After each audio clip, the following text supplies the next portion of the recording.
This is the Diamond Hogs Podcast with Mason Choate and Robert Stewart. Welcome to the Diamond Hogs Podcast. I'm your host, Mason Choate, joined by the recently roasted Robert Stewart. Robert, you are roasted just like these Chinook seeds right in front of me.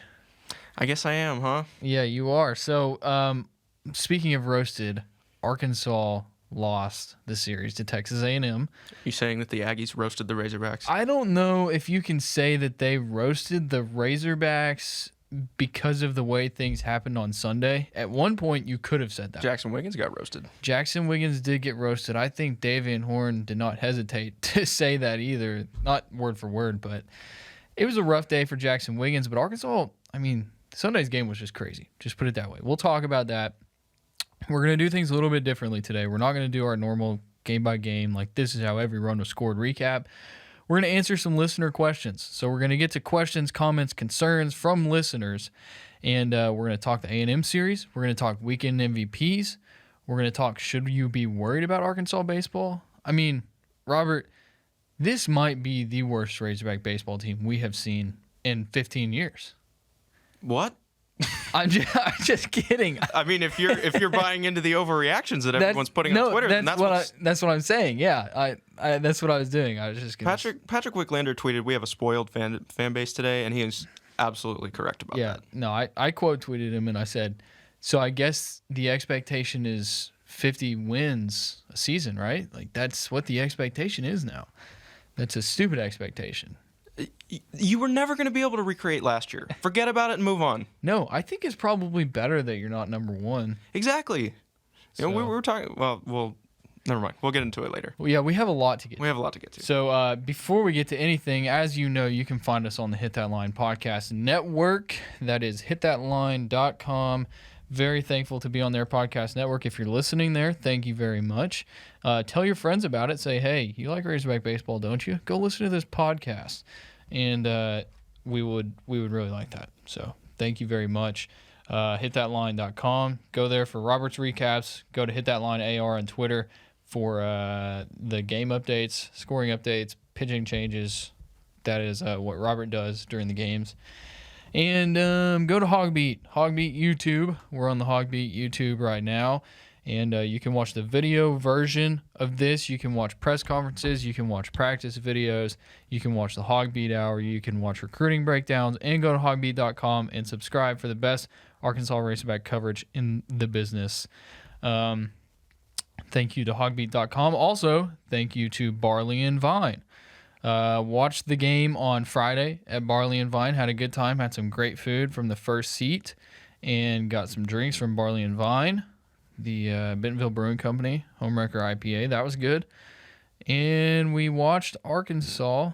And unfortunately, they lost. So... It's still a great atmosphere. It was. It's a great atmosphere. It's a great place to go hang out. Excuse me. Go hang out with your friends. 32 beers on tap. A bunch of wine as well. So thank you to Barley and Vine. And Toll Sports Management. They're back for this week. Sponsoring our coverage this week leading up to the Ole Miss series. But we got to talk about Texas A&M before we can get to that. But Toll Sports Management, if you are not familiar with them, that is Mackenzie Toll related to Heston Toll. And she represents 5 Razorback athletes, actually. So that is Heston Toll, of course, Michael Turner, Brandon Webb, Isaac Bracken, and Matthew Maugre. There's some shirts that you can get, some gear, some really cool gear. If you go to... I always mess up the link. It's storefrontier.com/tollsports, I think is what it is. I'll double check here in a second. But there's cool shirts. We're going to get our Turner Time shirts this week. And you can go get some cool ones there as well. The Release the Bracken one might be my favorite, even though I picked the Turner Time one.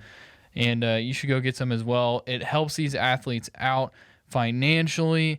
It helps them by you representing them with what you're wearing. And so show your support for these players and grab some gear. Yeah, it's storefrontier.com/tollsports. Go get some gear there. And thank you to Toll Sports Management. Robert, you want to talk about these Chinook seeds? Yeah, we filmed some awesome commercials. I don't know if you've seen them on Twitter yet, but they're the best tasting seeds in the world, and that's what we told you in the commercial. That's what I'm telling you right now. I'm gonna pack a lip right now. of the hatch chili. I'm going to do the hatch chili. I'm a big dill pickle guy. These dill pickle seeds, they've got like an extra little kind of barbecue flavor to it. It's kind of strange to explain it that way, but it works for some reason. It's really good. Love the Chinook seeds. Not as big of a seeds guy as Mason. I mean, he's getting a handful of them right now. So. Yeah. Yep. I'm going to put the hatch chilies in, and then I'm going to record this pod with some seeds. I'm not going to say what you said earlier. What did I say? Seed mouth. Oh, yeah. Seed mouth? Is that what I said? Yeah. That's we were going to do a segment, and we're going to call it Seed Mouth. I don't think that's a good way to name the segment. So that's what Mason's doing right now, though. So I'm seed mouthing it, and thank you to Chinook Seedery. Use our code DHP10 at 10% off your purchase. Yes, ChinookSeedery.com, 10% off your purchase. Probably not. This probably doesn't sound very good with seeds in my mouth while I'm talking. But you know what? I'm not doing it. It tastes amazing. The best tasting seeds in the world. So Chinook Seedery. Okay. Let's get into this Texas A&M series, Robert. So, Friday night, not Connor Nolan's fault. No earned runs in 6 innings. That is, can we start a stat called very quality start? I think we need to start a stat called not the pitcher's fault. Because it's just unfortunate, you know? You throw such a good game, 6 innings, gives up 2 hits and 2 runs, neither earned. Strikes out 7, walks 3. It's just unfortunate. It is unfortunate. I mean, if you look at the offensive numbers that game, the Razorbacks had just 5 hits. There was only 1 inning that they had more than 1 hit. That was the 6th when they scored. Peyton Stovall led off with a single. But 1 for 8 with runners in scoring position with 2 outs and RASP, 1 for 4. And they only got the leadoff man aboard twice. So that we saw on Sunday during the rubber match how big of a stat that was for Arkansas. They scored 4 times when they got the leadoff man aboard. So only doing it twice is not great in a 2-1 game that should have been won probably. No, especially considering you had 2nd and 3rd, nobody out, down 1 in the 7th. Yeah, it's tough. And Zach Gregory didn't get on base. The 2 times we've been to Barley and Vine, he didn't get on base. Apparently, Zach Gregory's numbers versus lefties are not very good. Oh, yeah. We'll get into that. But, yeah. Excuse my seed spitting. So, you look at it. Nathan Detmer just does a great job, but Jacob Palish of Texas A&M, that dude, I mean, he won them 2 games. 12-out save. He strikes out 7 guys, gives up 2 hits and a walk in 4 innings of relief. That's a winning formula. It was a winning formula with him on Sunday, too. Right. He did it again on Sunday. Exactly. Yeah. So, I think it was Polish. The broadcasters kept saying Polish. What did I say, Palish? Yeah. Oh. It looks like Polish. I'm pretty sure Phil was saying Palish. Of course there's a discrepancy. I was listening to Phil all weekend. I could not deal with those A&M broadcasts. That's probably a wise decision. Yeah. But Evan Taylor, though, he comes in, gets the job done. So it's just Nolan and Taylor. You only give A&M only had 2 hits, and they won. Yeah, they won. That can't happen if you're Arkansas. No, it can't. But you look at it, Arkansas struck out 14 times in that game. That you're not going to win games when you strike out 14 times. People were on my timeline too, and they're like getting mad at me for saying that. And it's like, what do you want me to say? I'm reporting the facts here. All I said was that Arkansas struck out 14 times. You're not going to win many games when that happens. That's a fact. What is there to get mad about? I don't know. Not at you. Maybe at the team. Yeah. I am just reporting the facts, but either way. Oh, also people got mad at me when I said that Leach shouldn't have pinch hit for Gregory on the last out. Zach Gregory, who is the only guy on the team with an OPS over 1,000. Yeah. Yeah. But apparently his average against lefties isn't very good. No, we'll get into that too. Okay, so yeah, that's Friday's game. You want to talk anything else about Friday's game? There's nothing else to say, I don't think. What did I write? I wrote 2 things. Can't hit, wasted a quality start. There you go. Yep. Okay. Saturday's game, that one worked out. Still can't really hit. No, you couldn't really hit, but they did not have a hit with runners in scoring position. In fact, they only had 4 at-bats with runners in scoring position. Yeah, this was a weird game, and Dave Van Horn said it himself. It was just a weird game. It was an odd game. Brady Slavens hits 2 home runs within the first 3 innings, and A&M. That's all you need. So Arkansas scores 3 runs, 1 in each of the first 3 innings. Lanzilli came across on a wild pitch in the second. Yeah. Yeah, so that was how they scored 3 runs. So 2 solo shots from Slavens in the first and third inning. The Lanzilli score in the second. A&M puts up a run in the fourth. How'd they do that again? I forgot. It was that's right. Hagen Smith walked his 4th and 5th batters of the game, and 2 productive outs later, they scored on a sac fly.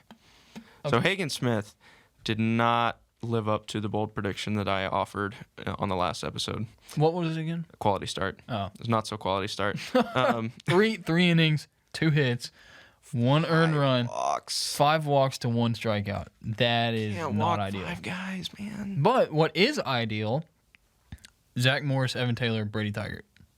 That was great. Zach Morris, I mean, we've gone from Zach Morris, ? Yeah, the end punctuation has changed to a period. To either a period or an exclamation point, whatever you want.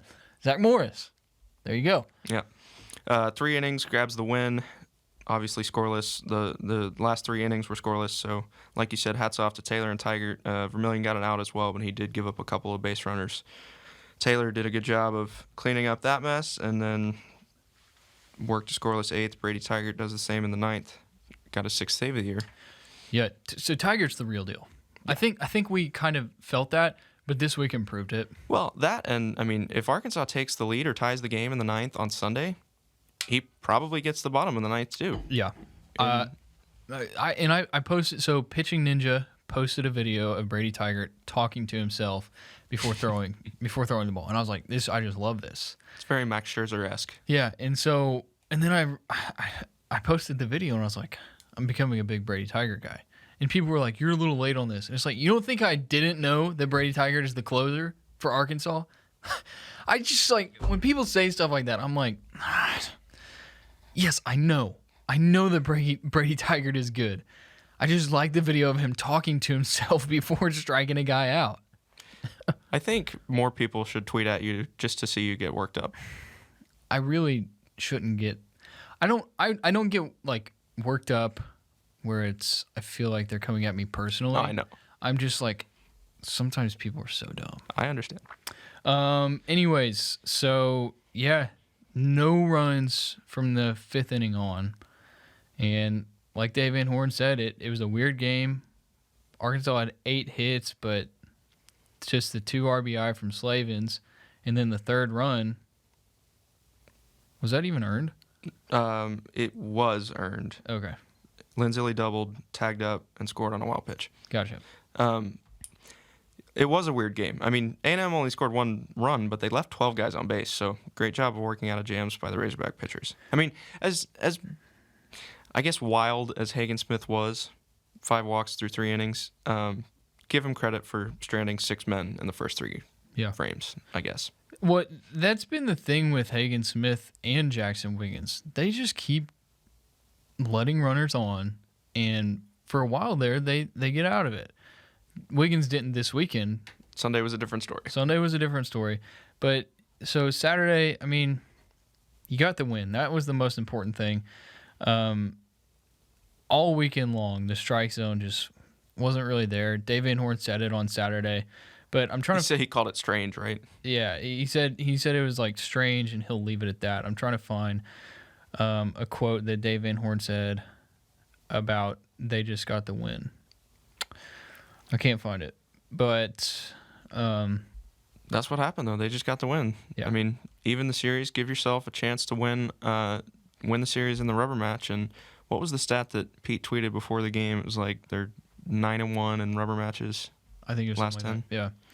So I mean, having won the second game, you felt pretty good about it. Yeah. Dave Van Horn said Hagen Smith walked 5 in 3 innings and hit a batter, and we still won the game. And that was his biggest takeaway from that was, it was unfortunate, but still won it. Another thing about Saturday, Braden Webb hitting the leadoff spot. That was the first time that Caden Wallace was not in the leadoff spot since March 5th.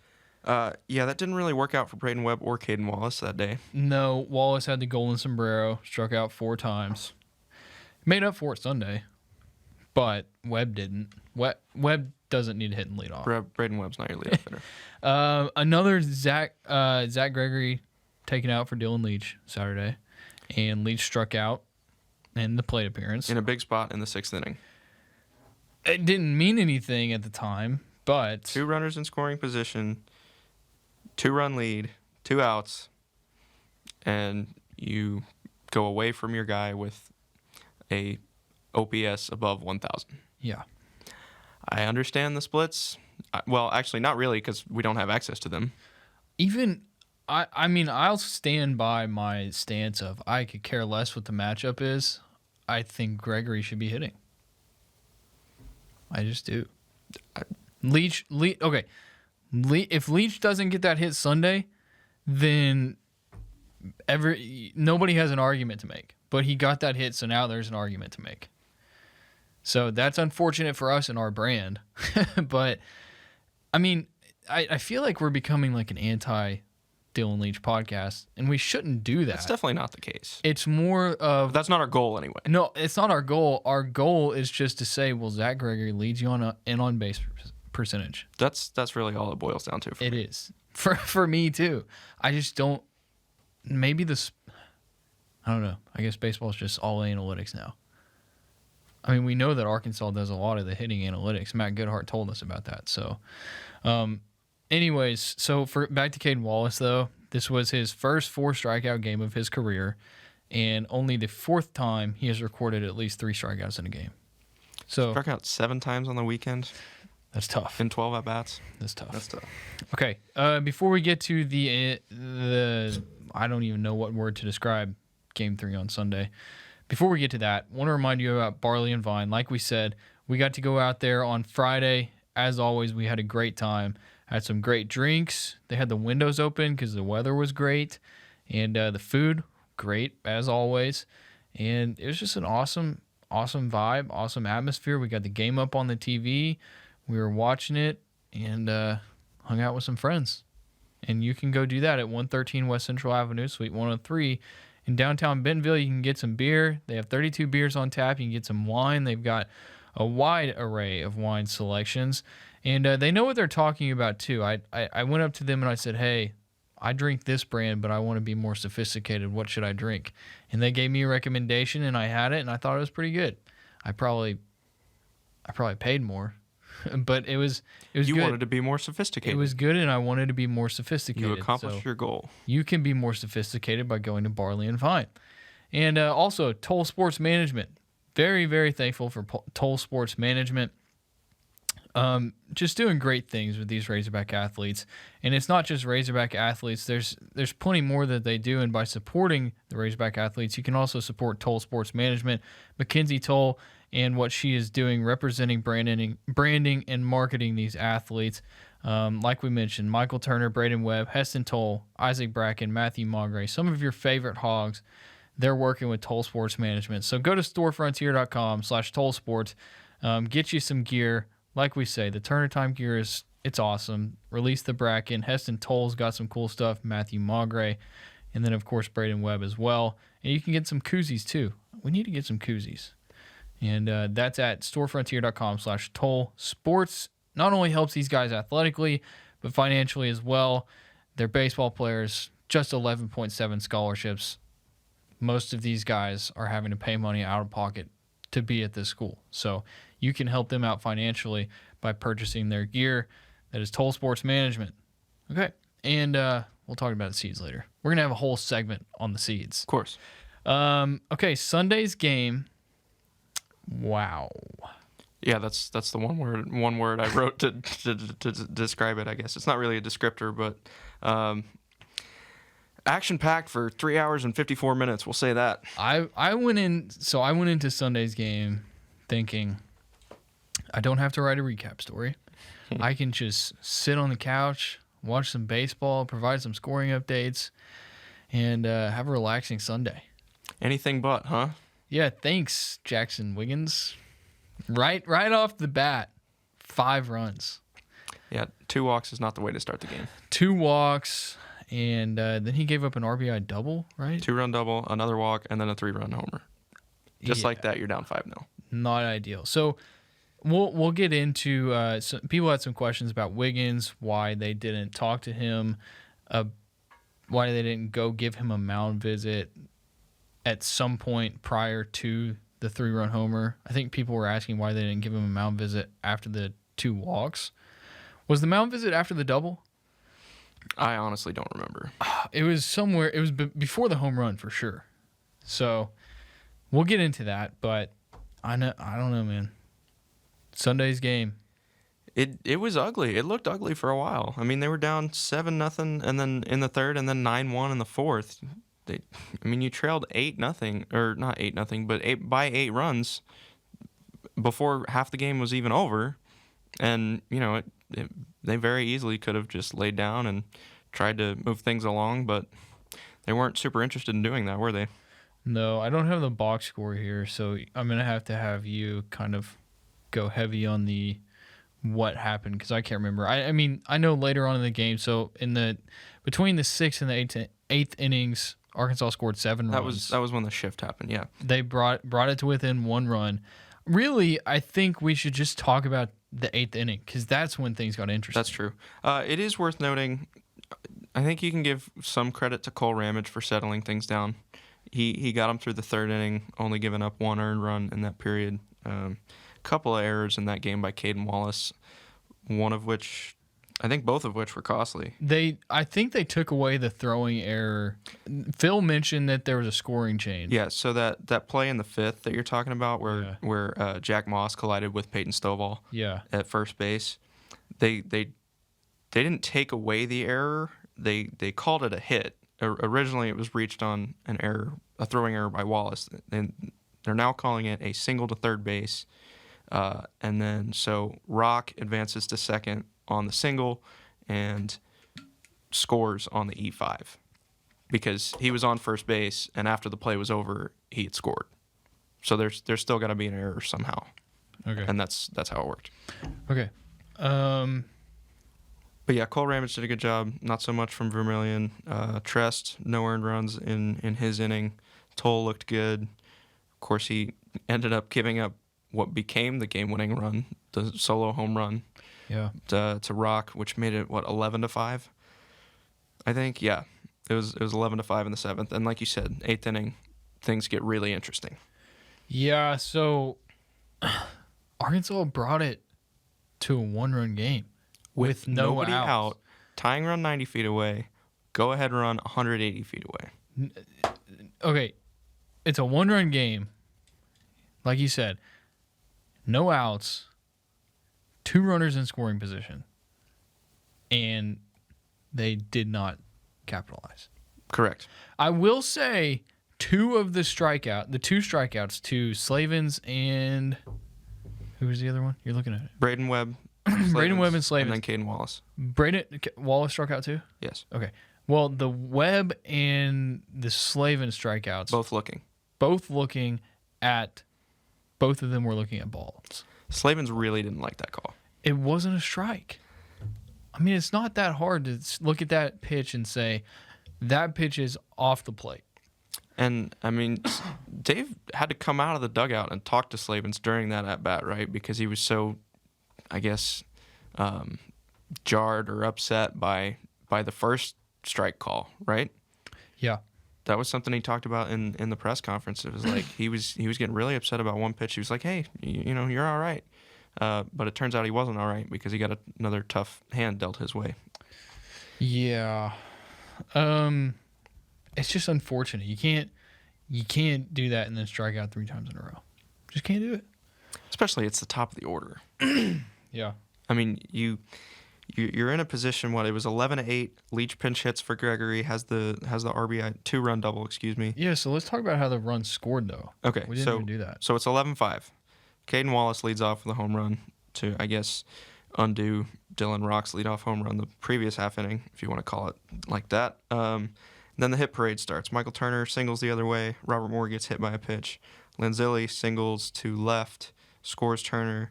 Stovall singles. That's his 3rd hit of the game, 2nd RBI hit of the game. And Moore scores. Jalen Battles walks. Bases are loaded.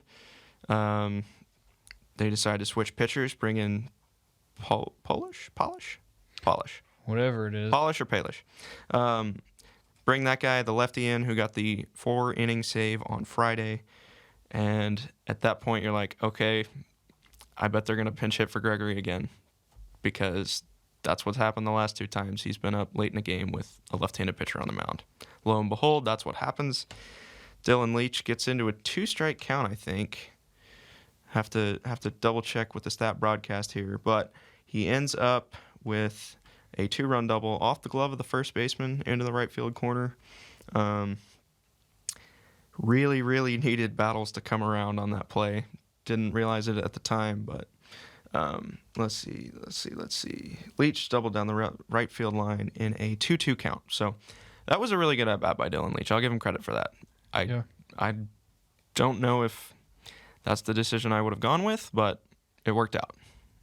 Yeah, so I found this quote from Dave Van Horn about the 8th inning. He said, "We struck out 6 times the whole game, but we struck out 3 times in the top of the 8th with runners at second and third and nobody out with the top of our order, which ended up being the difference. One of those first 2 guys need to get that tying run in. They both got called out looking, which is kind of tough. Whether it was outside or whatever, both of them, it is what it is. You got to make contact somehow, and they didn't. So that's the game right there. I mean, Tigert comes out, goes 3 up, 3 down. Yep. And then you come up in the 9th and got Michael Turner, who's 2 hits in his last 2 at bats. Yeah. But Jacob Polish. I think it's Polish Palish or Polish. Palish. It's not Palish. It's not Polish. I don't know why I keep saying Polish. I think it's Palish. I think that's what Phil was saying. We've already gone through this. I know. We're doing this silly little dance. We should have figured it out ourselves. Yeah, he had their number. He went 1-2-3 in the 9th, and the Aggies won the series. The Aggies won the series. Arkansas drops its 2nd road series in a row. 2nd series of the season. 3rd series total since 2019? No. In the last 2 seasons. 2nd series in the last 2 seasons. Regular season, yes. But last 3 series losses have been NC State, Florida, and Texas A&M. Yeah. So there it is, ladies and gentlemen. Okay, so do we talk about the press conference now? Yeah, we can get to the press conference now, and then we'll get to some questions. Okay. So we've been talking about this all week. Zach Gregory is your team leader in OPS, and yet he keeps getting yanked, whatever you want to call it, for a right-handed pinch hitter, which that tells you right away that he's not hitting left-handers well. I had a pretty good idea of that. We don't know what the splits are. They're not accessible to the public. We're going to have to FOIA them or something. I don't know. But I mean, you know what I mean. I'm not going to go through FOIA to get the splits. I think it'd be fun. Anyway, so as I said on the last podcast, if he is pinch hit for again, I'm going to have to ask Dave Van Horn about this, because why are you doing this with a guy that leads your team in OPS? Only guy over 1,000. I know I sound like a broken record, but it's particularly baffling. So I said, Dave, you must not like the matchups with left-handed pitchers for Gregory. And he said, have you seen his numbers against lefties? I said, no, I have not. I don't know where to find them. He goes, you should look at them. And it's like, that's a valid question. You knew what you were getting into. I knew what I was getting into. I was expecting that. I was fully expecting that, I'll be honest. And sort of truthfully, he did answer my question. That's what I was looking for. He could have gone further into depth. He could have said, you have the text. Can you pull that up? Yeah. He was like, he could have been nicer about it. He could have said, hey, he's hitting, this much worse against lefties than righties. He's hitting about 150 points lower or whatever it is versus lefties than righties. Not a good matchup for us. Plus Leach has swung the bat well of late. How hard was it to say that? We should probably bleep out that name, though. I don't want to. Okay. We didn't get consent. Okay. But yeah, no, I agree, dude. I mean, I already told you. Like, I feel like it's unfortunate that happened. He's probably just upset about the game. He probably is, but I mean, he's responded like that to me before, and I don't know. I'm not super bothered by it because I'm not getting kicked out of press conferences, so that's nice. Yeah. But I mean, those are valid questions. I'm sorry that he doesn't like them, but they're valid. I think the Gregory question is valid. That's my job. I asked the Gregory. I asked the Gregory question once, and he didn't answer it. So I don't know. Maybe he doesn't like Gregory or something. I don't know. We'll see. Maybe Leach hits for Gregory now. Maybe he just doesn't like the young guys. We'll see. Either way, do you want to go ahead and get to questions now? Or I guess we could do an ad read real quick. Yeah, do that, and then we'll answer questions. Okay. Barley and Vine, as we mentioned, as always, great place to go. Downtown Bentonville, 113 West Central Avenue, Suite 103. Go get some drinks with your friends. I mean, if you're in Northwest Arkansas for the evening, just head up there. You'll get some great drinks. If you're hungry, get some great food from the first seat right next door. And just hang out. You can play darts. Shuffleboard's always fun. They got board games that'll be fun. Just sit over there on the couch, play some board games, watch some TV, whatever you want to do. And it's a great atmosphere there at Barley and Vine. And then Toll Sports Management, representing some Razorback athletes, some of your favorite Razorback athletes, Michael Turner, Braden Webb, Heston Toll, Isaac Brackett, and Matthew Maugre. Visit storefrontier.com/tollsports, and you can find some gear for some of your favorite players, and you can support them financially by purchasing that gear, and you can also support them while you're at the game. Everybody asks you, hey, where'd you get that Turner Time shirt? Hey, storefrontier.com/tollsports. Tell them that. And some great stuff going on with Mackenzie Toll and her company. So go visit them, and let's get to some questions, Robert. Let's do it. Let me see. Sorry, I've been looking at the video of the Slavens called Strike 3. Here, you want to see it? Yeah, let's see it. Look how far off the plate that is. And he's set up outside, too. That's tough. He did. Look where the ump's at. The ump is right down the middle, and he calls that a strike. That's a tough look. I don't know, man. I don't know. Brady looked like he was ready to get kicked out of that game. Yeah. Okay. Where's this tweet that I tweeted about? Sorry. Okay. We'll start with Twitter questions, and then we'll go to some HawgBeat.com subscriber questions. Right off the bat, why keep Wiggins in so long? Genuinely curious. My answer to that, you don't have to like it, but I think once they saw that. Okay, This is from Razorback Relic, by the way. Let me walk back on that. I think Jackson Wiggins in the past has shown that he can settle down, and by in the past I mean in the past this season. He's shown that he can settle down. He just never settled down today. Yeah, I think that's really all there is to it. That's what I was thinking when I first read this. I thought that exact thing. If you look at it this season, Jackson Wiggins has done a great job of getting out of trouble. Last year, couldn't do that. But this year, he's done a great job when he's got runners on base. When he's in a jam, he usually gets out. And I'm sure Dave Van Horn was hoping that would happen. It was the first inning. He just started. And it didn't happen. And you heard it from Van Horn after the game. I mean, it just couldn't throw it over the plate. It was that simple. Couldn't. The question was asked, what did you see out of Wiggins today? The same thing everybody saw. He couldn't throw the ball over the plate. Pretty simple. That's it. So I don't think you can say why keep him in so long. It was the first inning. Who would have known that it was going to be a 3-run bomb? If a 3-run home run isn't hit and that's a flyout or that's a RBI single, then you're looking at a 3-0 game, couple more outs, Wiggins is out of it. Didn't happen though. Right, and 3 walks is bad. Like, he had a rough day, and he did. I think just based on, like, this is not me trying to say what happened was right or wrong, but based on the way that Van Horn has managed the game with Jackson Wiggins on the mound in the past, that was very on brand. He wanted to give him a chance to settle down. It just didn't happen. Okay, moving on.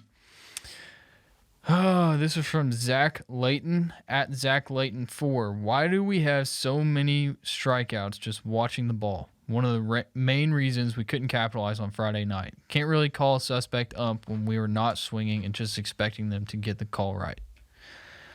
I'll start. This team, for most of the season, has been a team that would swing at every pitch. I just remember back to Round Rock. They were just guessing at pitches. And I couldn't help but think Arkansas just needs to be patient in their at-bats. They need to just watch the ball, and they weren't doing that, especially against Stanford. And now you look at it, and maybe they've just overdone it. Maybe they're watching too many pitches. Of the 14 strikeouts on Friday, 5 of them were looking. Yeah. That does seem like a lot. So I do think that they're watching a lot of pitches. I look at a guy like Braden Webb. With all the power he's got, he watches way too many hittable pitches. And way too many strikes right down the pipe. I will say Brady Slavens has gotten a lot better at watching pitches. And I asked him about that on Saturday. You did mention 2 different guys there on purpose, right? Yes. Okay.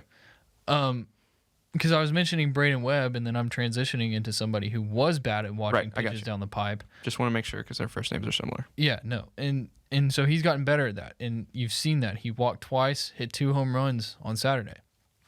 But with the team as a whole, I don't know. I mean, this is a team that's going to live by the home run and die by the home run. You're not going to hit home runs when you're not swinging at pitches.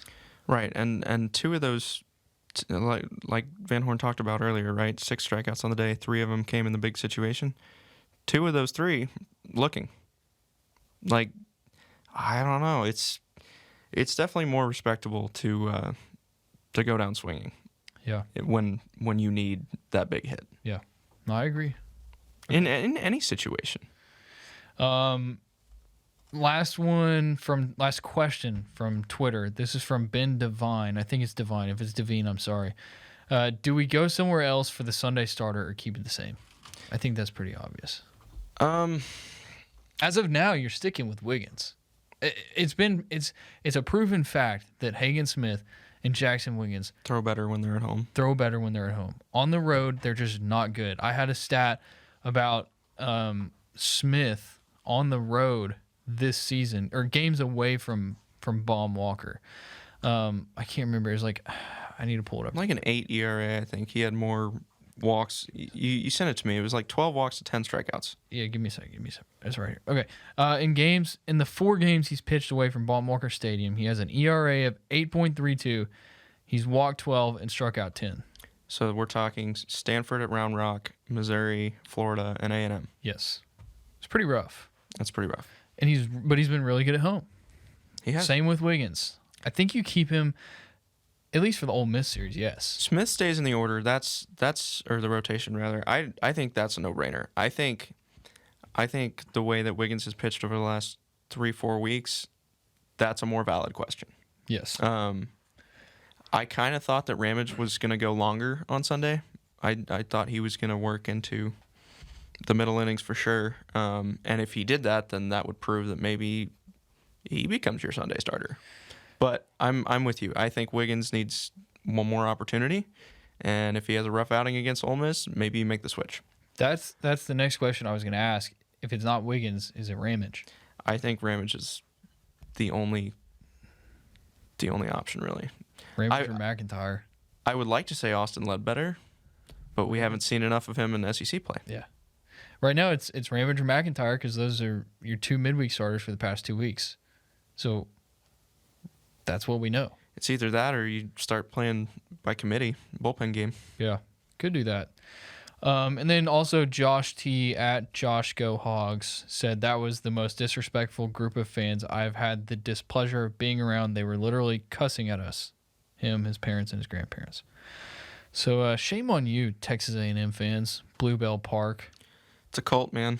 It is a cult. That's unfortunate. Okay, now we're going to go to some questions from HawgBeat.com subscribers. Go subscribe, and you can do things like this on the HawgBeat message board. Low Country Hog asks, is this offense in a slump or just not very good? That's an easy question to answer. You've seen all 9 of these guys perform well at a high level. They're just in a slump. Yeah, no, I agree. I think they still haven't found the right lineup. I think you're right about that. I was talking with Pete. I watched the game. I watched the epic Game 3 with Pete D'Alessandro. And he was like, it's not really a matter of they're not good. It's just that they're inconsistent in that, like, you can't get 5 or 6 of them going at the same time. That's going to be the key, is for all the guys to be hot come June. Yeah.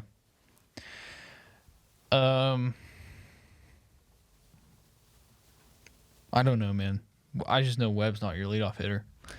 No, he's not. Caden Wallace was disappointing.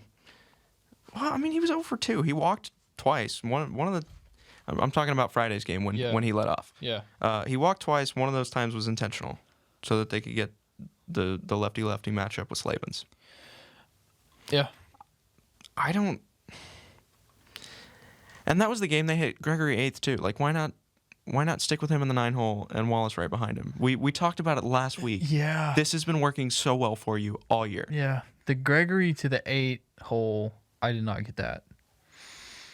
And guess who had a really good game in the 9-hole? Peyton Stovall. I don't know if it's Gregory or the 9-hole, but either way, pretty good. Well, he was back in the 9-hole and drew a walk on Sunday. But wait. Okay, never mind. Sorry. Walked on Saturday as well. Speaking of the lineup, Mountain_Hog says the biggest non-factor at the plate right now, and it's not even close, is Bob Moore. I agree. That's a guy that first-round draft pick, preseason All-American, and you have not gotten production from him for most of the year. I mean, yes, he's gotten hits. I mean, he has the stats a little bit, but I mean, you look at it this weekend, 1 for 11, had an RBI double, and that was it. He did only strike out once, but 1 for 11. He's just not providing for this team. It seems like you almost expect him to get out when he goes up to the plate. Yeah, I'm looking at the numbers right now. This is want to put a disclaimer out there. This is as of the end of Saturday's game. Robert Moore has the second worst slugging percentage among the 9 starters. And he has the lowest batting average, 239. Where does he rank in OBP? He has a 393 OBP, which is... It's like there are 3 guys beneath him. Yeah, and those 3 guys are Battles, Stovall, and Slavens. So a guy, like you said, projected first-round draft pick, he's underperforming. That's not a secret by this point.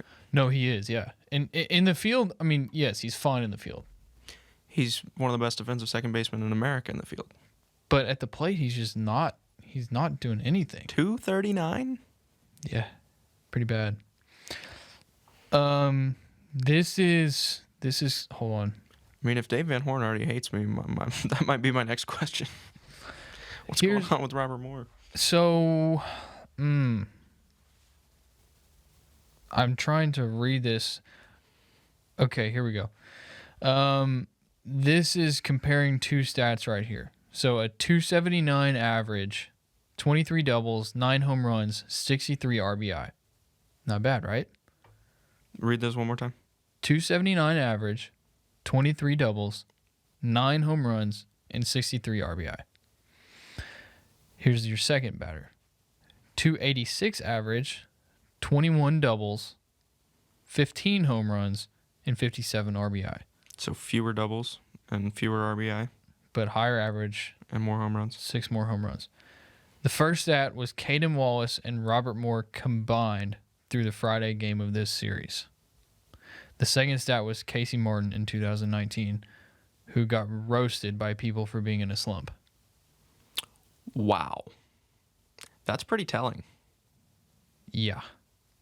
We still have a lot of ball to play. There's a lot of season left. Sure. What was the difference? How many points between the averages? 7.07. Okay. Yeah. So 2 of you said Wallace and Moore. Wallace and Moore combined. So 2 of your superstars. Yeah. Your 2 projected first-round draft picks. And they have 6 fewer home runs than Casey Martin. Yes. Together. Yes. And they have 6 more RBI together. Which is not that many. Not considering that they're 2 to Martin's 1 person. Yes. Yeah. Yes. Okay.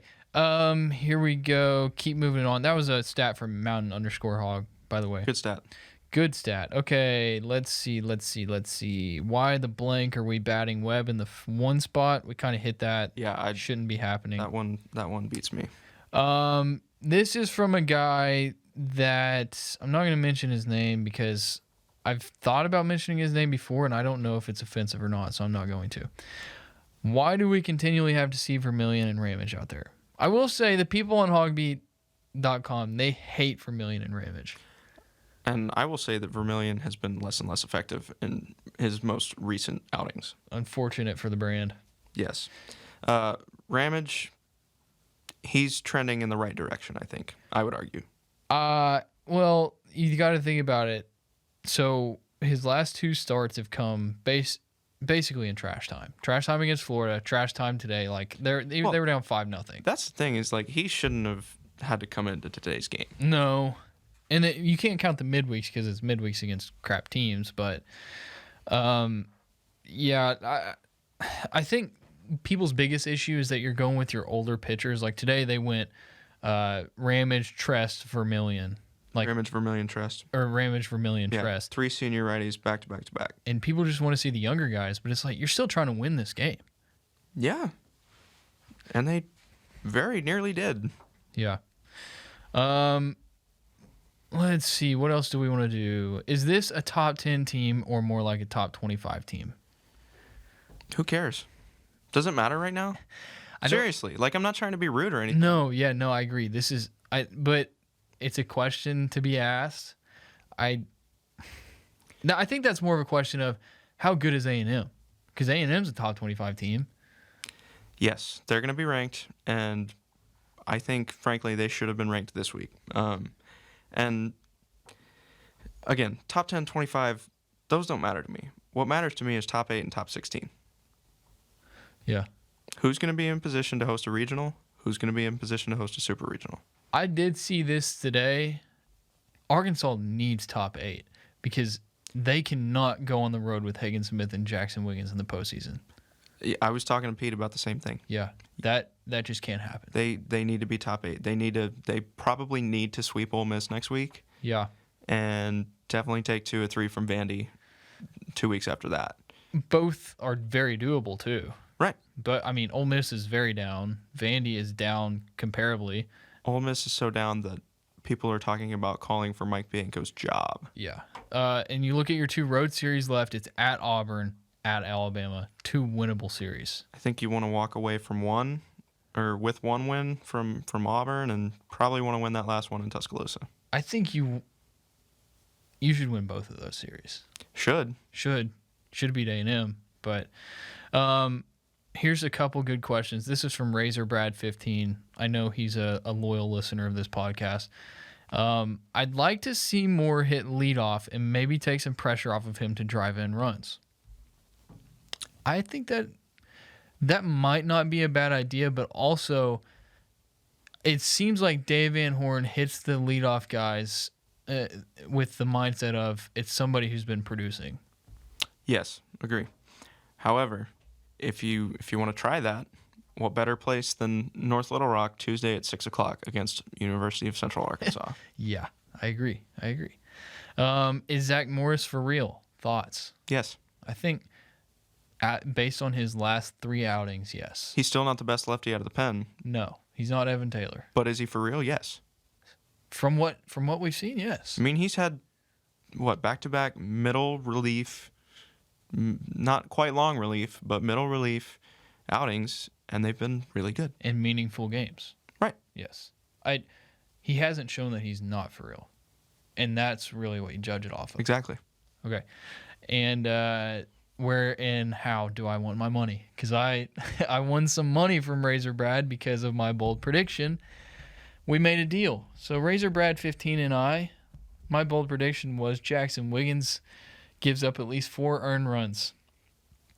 And he said, I'll make a deal with you.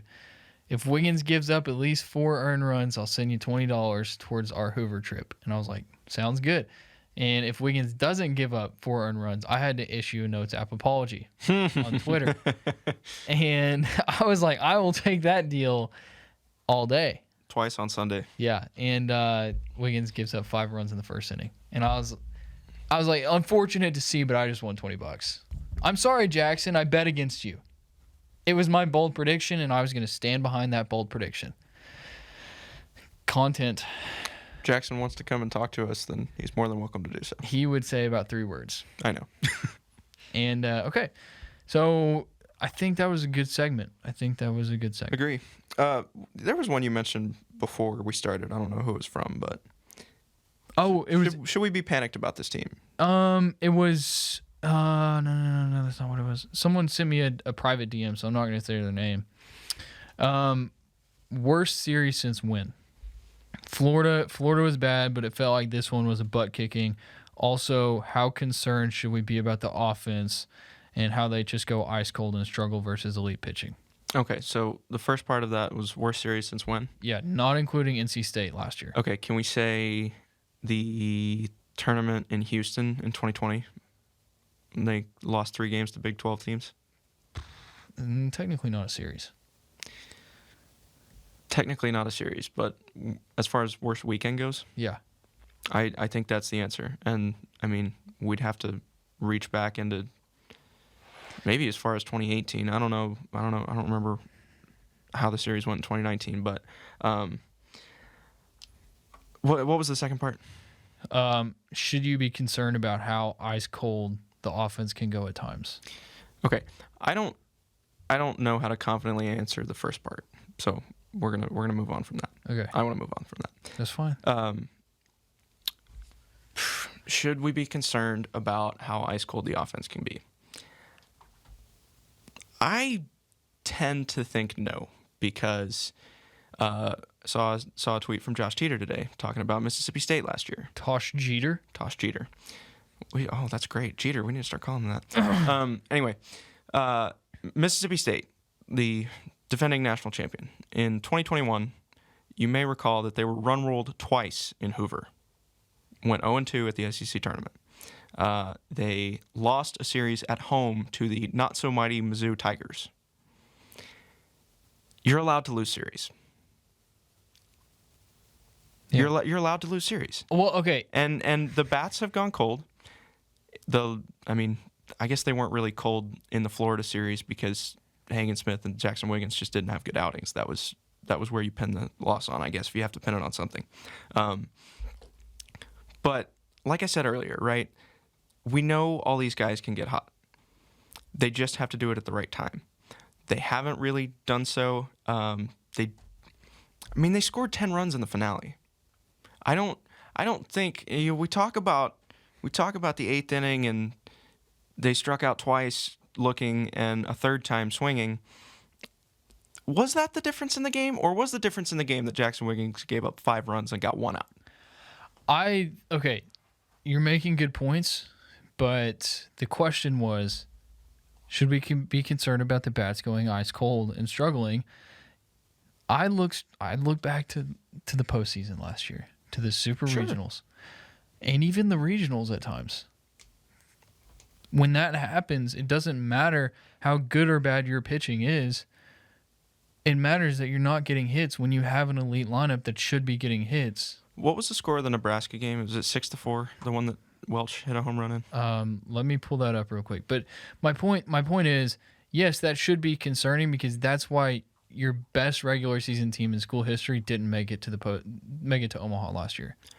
I think that was the reason why they didn't make it to Omaha last year. And I'm not debating you on that. You're correct. 6-2. 6-2. Okay. So, and they had really nothing going as far as offense going into that, right? They lost going into the 8th inning. Oh, of that game, because Charlie Welch had a go ahead, right? I'm pulling up the box okay. real quick. Okay, right here. They were down, or it was tied 2-2, and they scored 4 in the 8th. Right. So they had 2 runs through 7 innings. Yep. They were on the verge of not making it to supers. They fell asleep in game 2 and game 3. We know that. But they didn't really struggle at all during the regular season. Every team is going to struggle offensively at some point during the year. Maybe some more than others. That could be the case with this 2022 Razorback team. But if they're going to struggle, let them do it now. Because they have plenty of time to get right. No, it's fine right now. But what I'm saying is it concerning? Yes, because that's why you didn't make Omaha last year. Okay, sure. But do I think that's like a big problem right now? No, because I think that they still have a lot of baseball left to play, and it can get figured out. If this is happening and we're in the supers or the regionals right now, then I'm saying yes, that's very concerning. Until I see Arkansas lose consecutive series, I'm not concerned. Yeah, no, that's fine. That's fine. You're allowed to lose series. Like I said earlier, you can't get married to 2021. It's not going to happen again. That was an anomaly. It was cool. It was fun while it lasted, but it's over. Yep. Let's be real about our expectations. Okay. Before we move on to weekend MVPs, I want to remind you that you should go to Barley and Vine. If you want to watch a game, if you just want to get a drink, if you have a rough day at work and you just, I need to go get a drink. Not like in a bad way. Like, what's the number if you have like a problem? I don't know. All I know is 1-800-GAMBLING. If you have a gambling problem, call it 1-800-GAMBLING. But if you just need to, go somewhere and chill, go to Barley and Vine, 113 West Central Avenue, Suite 103. They got 32 beers on tap. They've got some wine as well, and you can get some food. You can hang out, chill vibe, play some shuffleboard, play some darts. All right, Robert, do Toll Sports Management. Yeah, let me tell you about our friends over at Toll Sports Management. Of course, the Google Doc is not loaded, but that's all right. They are Mackenzie Toll. She is the proprietor of Toll Sports Management. They represent athletes looking to make their mark on both on and off the field, from the NCAA to Major League Baseball. They know what it takes for full athlete representation, branding, and marketing at every level. Mackenzie, as I mentioned earlier, she represents Michael Turner, Heston Toll as well, Braden Webb, Isaac Bracken, and Matthew Magre. Toll Sports Management has partnered with a manufacturing design company for each player to use their name, image, and likeness to create personalized apparel. That apparel can be found at storefrontier.com/tollsports. Storefrontier.com/tollsports. And purchasing your favorite player's gear not only supports them athletically, but financially as well, because each player receives a percentage of the sales. That's Toll Sports Management, and we are appreciative of them for their sponsorship. All right, weekend MVPs. I am going to go with Brady Slavens. Pretty much single-handedly won the game Saturday. Yes, Brady Slavens won you the game Saturday. His 2 home runs are the reason that you won 3-1. He did go 3 for 12 on the weekend, so only had 1 hit outside of that. But it didn't really matter because he won you the 1 game, and Brady Slavens, he's my weekend MVP. That's a good pick. And I think I went with him last week. Who? Peyton Stovall. Oh. I'm going with him again. Okay. He led the team with 5 hits. He was .500 on the weekend. Had a couple of doubles in Sunday's game. He really got that rally going. Led off with a double in the 5th. That started a 4-inning stretch in which they scored 9 runs. Doubled again in the 6th. That produced a run. Singled in the 8th. That produced a run. Ended up scoring on that play too, or on later in the inning as well. And I mentioned that he had a really good game out of the 9-hole on Friday as well. He had a couple of hits in a game where Arkansas only had 5 hits. He had 2 of those knocks. Walked on Saturday, but there was not really much offense going on Saturday. Anyway, Peyton Stovall, he's gotten a lot of criticism this year, and some of it deservedly so, but let's give him some praise when credit is due, and congratulations to Peyton Stovall on being my consecutive weekend MVP. On the mound, I'm going to go with Zach Morris. 3 innings in relief of Hagen Smith. Gave up 1 hit, walked 1 and struck out 1. I think that he really set the tone on the mound on Saturday. Same reason I picked Brady Slavens. I think Zach Morris is a big reason why you win that game on Saturday, and that is why he is going to be my weekend MVP on the mound. That's a good choice. That is a good choice for sure. I'm going to go with Evan Taylor. I feel like I've done this recently, named him my MVP recently as well, but it's for good reason. I mean, he came in a 1-run game after Nolan's quality start Friday, didn't give up any hits, he kept the Hogs in a position to win that game. They just couldn't get it done at the plate when they needed it to. Came in again in Saturday's game, also very tight. It was, 3-1 when he came in? Yeah. Cleaned up a big mess. Not necessarily a big mess, but tying run aboard with 1 out.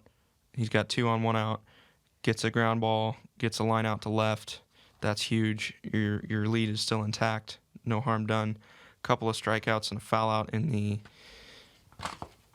8th inning, and then handed over to Brady Tigert for the save. So Evan Taylor has been very impressive of late, and he threw the most scoreless innings of anybody on the team this week. So he's my weekend MVP. All right. And our weekend MVPs are brought to you by the Encore Group. So you know the Encore Group. They're the best at selling your home in the quickest time for the most amount of money. So go to the Encore Group. Matt Grissom and his team, I mean, they do the best for you. Top dollar in the shortest amount of time. There's no better combination. The most money and you're saving time, there's nothing better than getting more money in the less amount of time. So go see them if you're trying to sell your home. They'll set you up with everything that you need, and they'll just do it for you, basically. So don't settle for a bunt. And call the Encore Group for a Grand Slam experience. For more information or to receive a free property valuation proposal, visit sellingarkansas.com. Weekend MVPs brought to you by the Encore Group. Okay, so let's put some seeds in our mouth now. Come on. Some Chinook Cedary seeds. I'm putting the hatch chili in. You're going dill pickle. Okay. Of course. This is going to be my second mouthful of seeds. With seed mouth in it. Is that what it was? Okay. Go to ChinookCedery.com and use code DHP10 for 10% off your order. These are really good. Great flavor. Great flavor. You didn't bring a cup to spit it in, did you?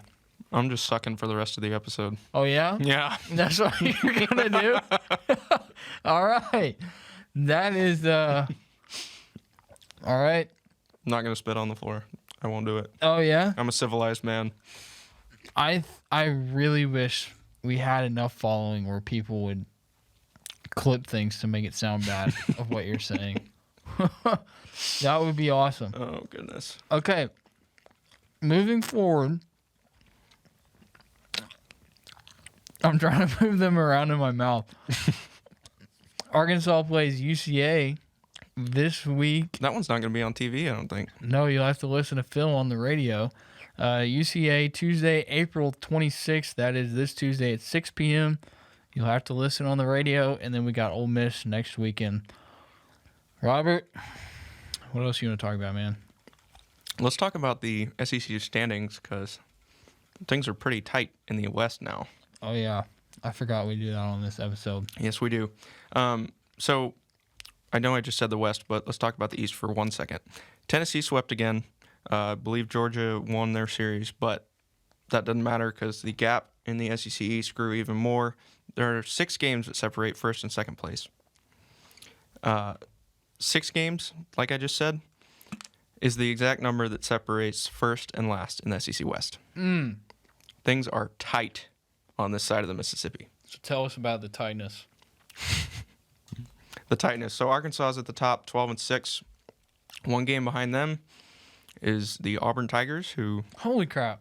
Who the Razorbacks will visit in 2 weeks. Auburn swept South Carolina on the Plains this week. I believe LSU had a sweep as well over Missouri in Baton Rouge. Of course, A&M beat Arkansas, so the Aggies and Bayou Bengals, they are tied 10-8, 2 games behind the Razorbacks. Alabama lost the series to Georgia. They're 3 games back. And then Mississippi State won the Battle of Mississippi 2-1 in Oxford. So Bulldogs are 4 back, Rebels are 6 back. And is Mike Bianco going to have a job for very long? Good question. I don't know. I just hope he has his job this weekend when Ole Miss comes to town. Yeah, Arkansas really needs that sweep. And then, like I said, Georgia's second place, 6 games back of 17-1 Tennessee.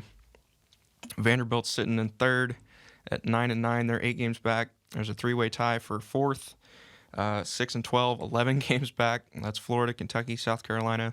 Same record as Ole Miss. And then lowly Missouri at 5-13, 12 games behind the Tennessee Volunteers. Yeah, Missouri sucks. Tennessee could lose out and Missouri could win out. And the Volunteers and Tigers would have the same record. Wow. So basically what you're telling me is that Arkansas has to sweep this weekend. They certainly have to win the series. A sweep would be ideal, though. A sweep would be ideal. Let's see, where's Auburn? Auburn's in Knoxville. So that's what a sweep is going to be. That's going to be a sweep. So you could have an Arkansas and a Tennessee sweep, and then Auburn would be 4 games back. But, of course, you've still got LSU, A&M, Bama, who are within that realm as well. So it looks like LSU will be in excuse me. I'm looking too far ahead.